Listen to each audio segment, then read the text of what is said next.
Hello my friends and my dear students. Have a nice day. Today we are going to learn the unique phylum Platyhelminthes of non-chordata. Unique शब्द काम में क्यों लिया है? क्योंकि इसमें पाए जाने वाले जंतु कुछ स्वतंत्र जीवी होंगे, कुछ परजीवी होंगे, जिनमें से कुछ एक्टोपैरासाइट होते हैं, कुछ एंडोपैरासाइट होते हैं, बाह्य परजीवी होते हैं, कुछ अंतः परजीवी होते हैं। The term Platyhelminthes was first proposed by Gegenbaur in 1859 for the flatworms. प्लेटीहेल्मिंथेस शब्द का सबसे पहले चपटे कर्मियों या फ्लैटवर्म्स के रूप में प्रयोग करने वाले टैक्सोनॉमिस्ट का नाम था गेगेनबॉर, और 1859 में 1859 में ये नाम प्रपोज किया था, प्रस्तावित किया था। अब लेते हैं फाइलम प्लेटीहेल्मिंथेस शब्द की उत्पत्ति कैसे हुई। This word is made up of two Greek words. First word Greek word platy means flat, सपाट, चपटे, प्लस हेल्मिन, कुछ बुक्स के अंदर हेल्मिन्स भी लिखा हुआ मिलेगा, मीन्स वर्म, यानी ऐसे कर्मी जो चपटे होते हैं। और चपटे कैसे होंगे? बॉडी के अंदर 3 सरफेसेस पाई जाती हैं। ऊपरी वाले को डॉर्सल सरफेस बोलते हैं, इसकी अपोजिट नीचे वाले को वेंट्रल सरफेस बोलते हैं, और दोनों पार्श्व वाले को प्लूरल या लेटरल सरफेस बोलते हैं। यानी डॉर्सल, वेंट्रल और प्लूरल। प्लूरल 2 होंगी, डॉर्सल और वेंट्रल 1-1 होंगी। तो ये इस समुदाय में पाए जाने वाले जंतु डॉर्सो वेंट्रली फ्लैटेंड होते हैं, पृष्ठ आधारी रूप से चपटे होते हैं। कर्मी मतलब बेलनाकार, कोई निश्चित आकृति नहीं होती, इसलिए इनको फ्लैट वर्म्स कहा जाता है सम्मिलित रूप से। अब लेते हैं characteristic features of this phylum. First is a free living commensal और पैरासिटिक फॉर्म्स। स्वतंत्र जीवी भी हो सकते हैं, सहभोजी भी हो सकते हैं, और परजीवी रूप भी हो सकते हैं। कमेंसल और पैरासिटिक का यहां समझना बहुत जरूरी है। कमेंसलिज्म सहभोजिता, यानी 2 जंतु साथ साथ रह रहे हैं, परस्पर एक साथ रह रहे हैं, जिसमें एक जंतु को साथ रहने से बेनिफिट हो रहा है, जबकि उसके बदले में दूसरा जंतु जो उसके साथ रह रहा है उसको बेनिफिट तो नहीं होता, लेकिन नुकसान भी नहीं होता। और पैरासिटिक फॉर्म्स के अंदर परजीवी वो होंगे जो दूसरे जीवों के ऊपर पूर्णतः निर्भर होते हैं, उनको कुछ नहीं करना पड़ता, वो तो सिर्फ होस्ट के ऊपर निर्भर होता है परजीवी। सेकंड पॉइंट आ रहा है tissue organ grade of body organization. तीसरे प्रकार का शारीरिक संगठन आ रहा है। शारीरिक संगठन 5 प्रकार के मैंने पहले वाली वीडियोज में बता चुका हूं, कई वीडियोज में बताया है। यानी अंग जो होते हैं, वो टिश्यू जो होते हैं, वो अंगों का निर्माण प्रारंभ कर देते हैं। यहां इस फाइलम के अंदर मस्कुलर सिस्टम और नर्वस सिस्टम डेवलप होगा विशेष प्रकार से, बाकी के सिस्टम डेवलप नहीं होते हैं। दे आर ट्रिप्लोब्लास्टिक, त्रिधनुस्तरी, यानी गेस्टुला में या एम्ब्रियो में पाए जाने वाली 3 जर्मिनल लेयर्स, 3 जननिक परतें, एक्टोड्रम, एंडोड्रम और मेसोड्रम। ध्यान देना माय फ्रेंड्स, पुस्तकों में एक्टोडर्म, मेसोडर्म और एंडोडर्म रिस्पेक्टिवली लिखा हुआ है, जबकि गलत लिखा हुआ है। पहले एक्टोडर्म बनती है, ब्लास्टुला होती है, तो ब्लास्टोडर्म से ब्लास्टुला एक हॉलो बॉल लाइक स्ट्रक्चर है, उसके चारों तरफ पाई जाने वाली इकहरी सिंगल लेयर को ब्लास्टोडर्म कहते हैं। ब्लास्टोडर्म इन्वेजिनेट होकर के एंडोडर्म बनाती है और एक्टोडर्म और एंडोडर्म दोनों से कुछ कोशिकाएं निकल करके उन दोनों के बीच में मेसोडर्म परत का निर्माण करती हैं। तो जिनका ओरिजिन एंड इवोल्यूशन पहले हुआ है उसका नाम पहले लेंगे। एक्टोडर्म पहले बनी, उसके बाद में एंडोडर्म बनी, उसके बाद में मेसोडर्म बनी। इन तीनों जर्मिनल लेयर से वयस्क जंतु के सभी अंगों, ऊतकों या अंगों का अगर विकास होता है तो दे आर ट्रिप्लोब्लास्टिक या त्रिजनन स्तरीय। Next, bilaterally symmetrical. Bilaterally symmetrical with definite polarity of anterior and posterior ends, यानी द्विपार्श्व सममितीय जंतु होते हैं। मीडियल लॉन्गिट्यूडनल एक्सिस से मध्य अनुदैर्घ्य अक्ष से ही काटने पर जंतु दो समान अर्धांशों में या हाउज में उप विभाजित होता है। उस प्रकार की सममिति को द्विपार्श्व सममिति कहते हैं। और इसमें निश्चित क्यों आते हैं पोलैरिटी, ध्रुवता के साथ में अग्र सिरे और पश्च सिरे के साथ। अग्र सिरे पर हेड होगा, पोस्टीरियर सिरे पर टेल होगी। हेड की परिभाषा भी मैं कई बार आपको बता चुका हूं। Anterior part of the body in which concentration of the sensory organs present। और टेल की परिभाषा क्या है? पोस्टरनल पार्ट ऑफ द बॉडी, गुदा द्वार के पीछे या अवस्कर के पीछे पाए जाने वाला शरीर का जो भाग होता है उसको अपन टेल या पुच्छ बोलते हैं।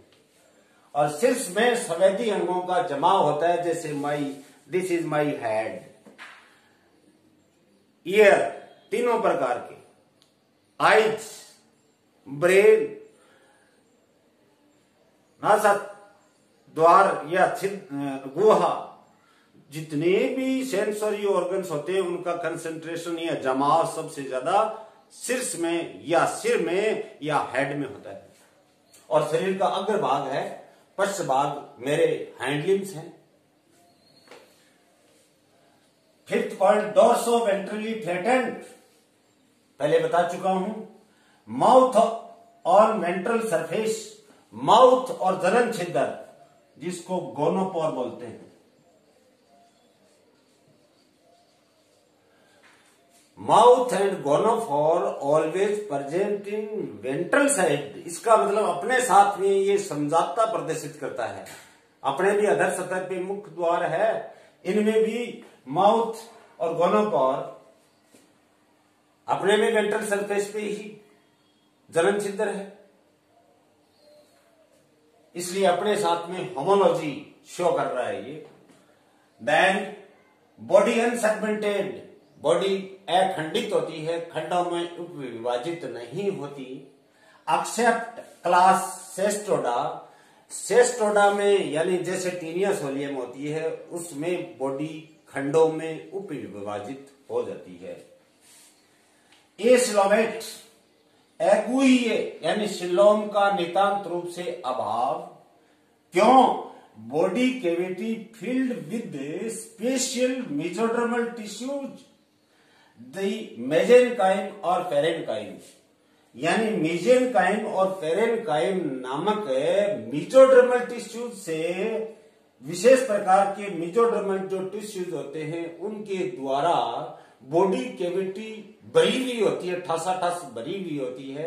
Due to this reason they are acoelomate, coelom नहीं होती, चाहे सुडो हो चाहे ट्री हो कैसी भी हो, लेकिन सिलोम यानी गुहा पाई नहीं जाती क्योंकि मेसोडर्मल टिश्यू से ठसाठस भरी हुई होती है। नेक्स्ट, परजीवी रूप होने के कारण से adhesive structures like hoax, spines and suckers and adhesive secretions common in parasitic forms।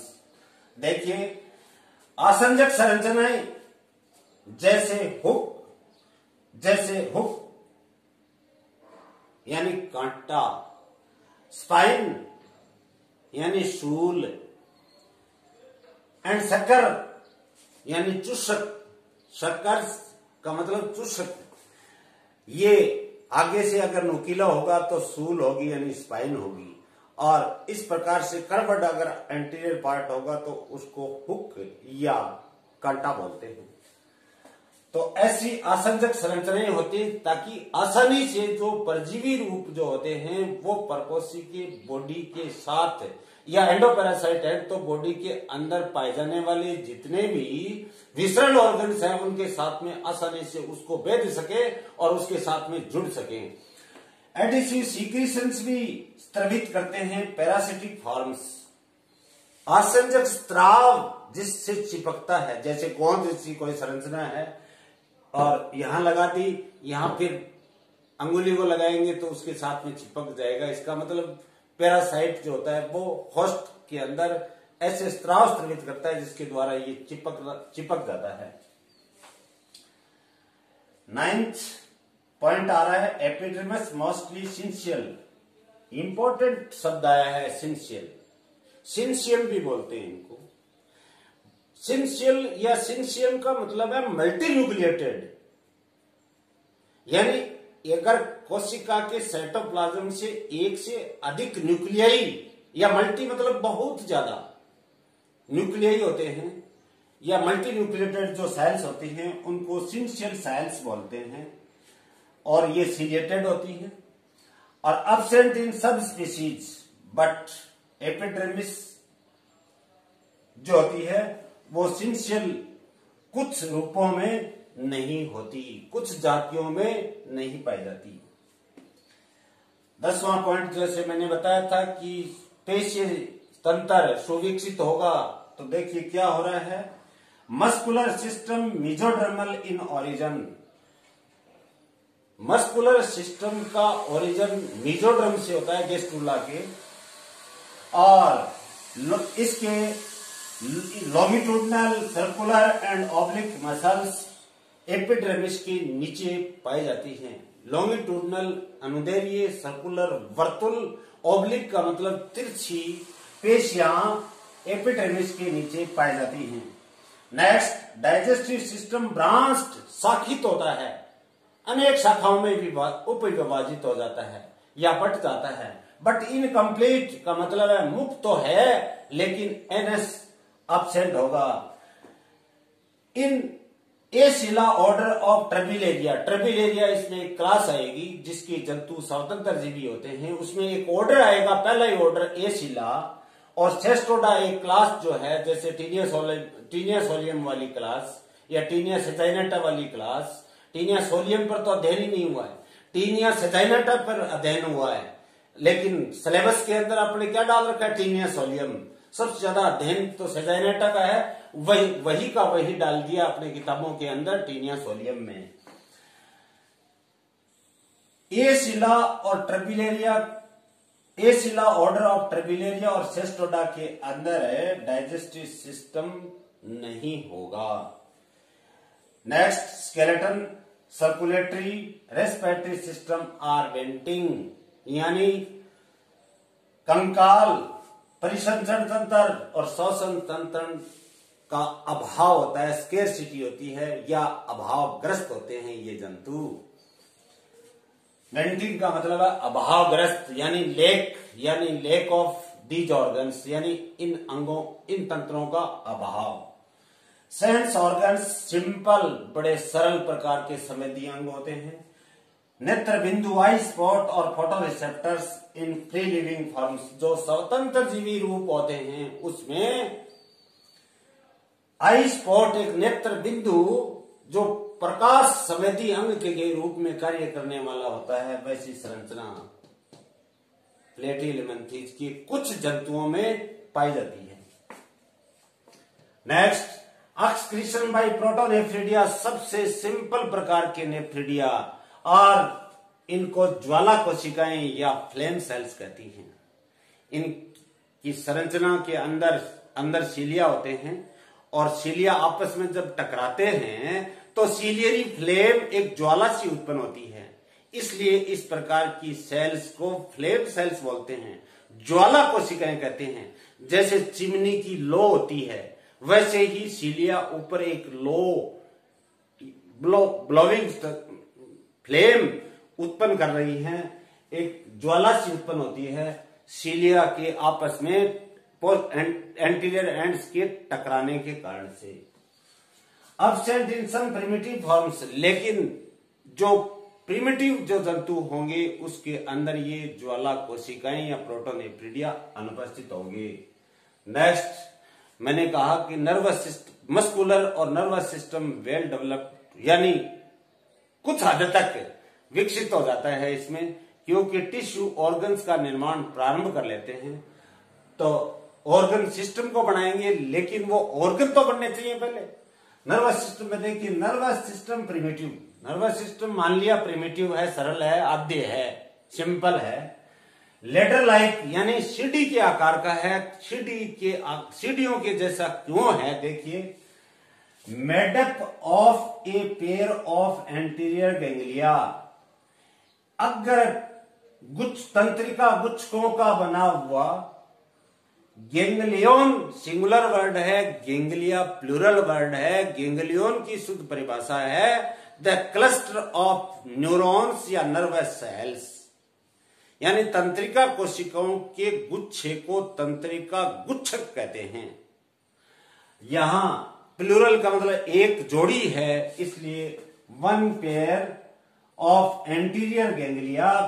इसमें क्या पाई जाती है, विद लॉन्गिट्यूडिनल नर्व कॉर्ड्स, दो आगे गैंग्लिया हैं, उससे क्या निकल रही हैं, ऐसी लॉन्गिट्यूडिनल नर्व कॉर्ड्स निकलती हैं और आपस में यूं जुड़ी रहती हैं, उनको बोलते हैं ट्रांसवर्स नर्व्स। दो समान प्रकार के तंत्रिकाओं को जोड़ने वाले को कमिश्योर और दो असमान प्रकार के तंत्रिकाओं को जोड़ने वाले को कनेक्टिव कहते हैं। लेकिन यहां तो ये नर्व ये आ रही है, nerves, a pair of anterior ganglia with longitudinal nerve cords connected by transverse nerves, जो आपस में किसके द्वारा जुड़ी हुई होती हैं, अनुप्रस्थ और नर्वज यानी तंत्रिकाओं के द्वारा जुड़ी हुई होती है। मोस्टली मोनोसियस, नेक्स्ट पॉइंट, या हर्माफ्रोडाइट, उभयलिंगी, एक ही जंतु के अंदर दोनों प्रकार के जननांग, मेल और फीमेल रिप्रोडक्टिव स्ट्रक्चर्स अगर उपस्थित होते हैं तो उस प्रकार के जंतुओं को मोनोसियस या हर्माफ्रोडाइट कहते हैं। With well developed reproductive system, सुविकसित तंत्र रिप्रोडक्टिव सिस्टम पाया जाता है। इस रिप्रोडक्टिव सिस्टम के साथ में योक ग्लैंड्स और वाइटलाइन ग्लैंड्स अटैच होती हैं, जो अंडे के अंदर योक का सीक्रेशन करती हैं। अंडे एलेसितल होते हैं, योक लेस होते हैं, लेकिन फीमेल रिप्रोडक्टिव सिस्टम के साथ में एसोसिएट विशेष प्रकार की स्पेशलाइज्ड सेल्स, जिनको वाइटलाइन ग्लैंड या सम्मिलित रूप से वाइटेलेरियम बोलते हैं, या योक ग्लैंड्स पाई जाती हैं, जो योक का सीक्रेशन करती हैं। वैसे योक नहीं पाया जाता, बनाते हैं ये अपने आप। देखिए, eggs mostly divide of yolk, eggs के अंदर योक नहीं पाया जाता। योक प्रोड्यूस्ड सेपरेटली इन योक और वाइटेलिन ग्लैंड्स, योक का उत्पादन कहां से होता है, पृथक रूप से होता है, योक या वाइटेलिन ग्लैंड्स के द्वारा होता है। समझ में आ गया? फर्टिलाइजेशन इंटरनल होगा, बट मे बी क्रॉस और सेल्फ, यानी पर निषेचन भी हो सकता है और स्व निषेचन भी हो सकता है। नेक्स्ट, डेवलपमेंट डायरेक्ट और इनडायरेक्ट, दोनों प्रकार का परिवर्तन, प्रत्यक्ष भी हो सकता है और अप्रत्यक्ष प्रकार का। प्रत्यक्ष का मतलब अपने ही समान लैंगिक रूप से अपरिपक्व शिशुओं को जन्म देने वाले जंतु, और इनडायरेक्ट का मतलब है अंडे बने, लार्वा निकले, प्यूपा बने, उसके बाद में अडल्ट बनता है। कंप्लीट मेटामॉर्फोसिस अगर होती है, उस प्रकार के डेवलपमेंट को इनडायरेक्ट डेवलपमेंट कहते हैं। Usually indirect in endoparasite with a complicated या complex life cycle involving many larvae and hosts। T के बाद में अगर एस आता है तो फोनेटिक्स क्या कहती है, श का उच्चारण न होकर के जय का उच्चारण होता है। ये होस्ट नहीं होते, ये होस्ट जो होते हैं, जैसे स्टूडेंट जो होते हैं न कि स्टूडेंट्स होते हैं। क्या आ रहा है, जितने भी एंडोपैरासाइट होते हैं, अंतः परजीवी होते हैं, उनमें लाइफ साइकिल जो होगी वो जटिल होगी और लाइफ साइकिल के अंदर लार्वी और कई वयस्कों के ऊपर एक या एक से अधिक पोषकों के ऊपर, वयस्क नहीं, होस्ट के ऊपर अपना जीवन यापन करते हैं या जीवन व्यतीत करते हैं। जैसे मैं आपको फेसुला हेपेटिका का ही उदाहरण दूं, उसके जीवन काल में लाइफ साइकिल में 5 लार्वल स्टेजेस पाई जाती हैं, miracidium, sporocyst, redia, cercaria, metacercaria. तो देखो लार्वी की संख्या देखिए आप। This phylum is divisible into 3 classes. These are as follows. Class first is Turbellaria. This word is made up of a Latin word. Latin word trabella means a steering. A steering का मतलब अशांत जंतु होते हैं, भ्रमणकारी होते हैं या चलायमान होते हैं या एक्टिव होते हैं, क्रियाशील होते हैं। इसका मतलब दे आर फ्री स्विमर्स, स्वतंत्र प्लावी जंतु होंगे। Class Trematoda. Trematoda word is made up of 2 Greek words. Greek word trema means opening या हॉल या छिद्र, इडोस मीन्स फॉर्म। ऐसे रूप जिसके शरीर के ऊपर छिद्र या छिद्र पोर्स पाए जाते हैं, छिद्रों की उपस्थिति होती है। This class is known as Trematoda. And last but not least class Cestoda, जिसका दूसरा नाम है सेस्टोडिया। This word is also made up of 2 Greek words. Greek word kestos means girdle यानी मेखला। मेखला का मतलब होता है चपटी पट्टी। चपटी पट्टी, ये देखिए आप, चपटी पट्टी जैसी संरचना, चपटी पट्टी जैसी संरचना, that is girdle। Eidos means form. ऐसे रूप जो मेखला रूपी होते हैं या फ्लैटेंड पट्टी नुमा होते हैं, उनको अपन सेस्टोडा कहते हैं। यानी 3 क्लासेज हैं, क्लास ट्रिबिलेरिया, क्लास ट्रिमेटोडा, क्लास सेस्टोडा। और इसका क्लासिफिकेशन पढ़ेंगे कल वाले वीडियो में। अगर कोई चीज समझ में नहीं आई हो तो मेरे पर्सनल व्हाट्सएप नंबर है 9414285710। Myself known as Santlal. आप कभी भी कोई भी प्रकार का इससे संबंधित, यानी जो मैं क्लासिफिकेशन की जो सीरीज चला रखी है, अगर इसमें कोई आपको असुविधा या कोई दिक्कत महसूस हो तो आप मेरे से संपर्क कर सकते हैं। और बिल्कुल कोरोना से संक्रमित लोगों की संख्या दिन प्रतिदिन बढ़ती जा रही है, लेकिन अपने को सावधान रहना है। यानी सावधान का मतलब है कि विभिन्न प्रकार की समय समय पर केंद्र सरकार और राज्य सरकार द्वारा जारी की गई एडवाइजरी का दृढ़ता से पालन करना है। मैं आपसे इतना निवेदन करना चाहता हूं कि आप हमारे से जुड़े रहिए। हम आपको बिल्कुल लाभान्वित करने का प्रयास करेंगे। इन्हीं कटु सत्य शब्दों के साथ मैं आपको ढेर सारी शुभकामनाएं देता हूं। जो नियमित रूप से वीडियोज को वॉच कर रहे हैं, सुन रहे हैं और ज्ञान को ग्रहण कर रहे हैं और आगे आने वाली पीढ़ी को लाभान्वित करने का प्रयास कर रहे हैं, धन्यवाद। अब मैं आपको क्षण भर का समय स्क्रीनशॉट लेने के लिए दे रहा हूं। Take screenshot please. थैंक्स।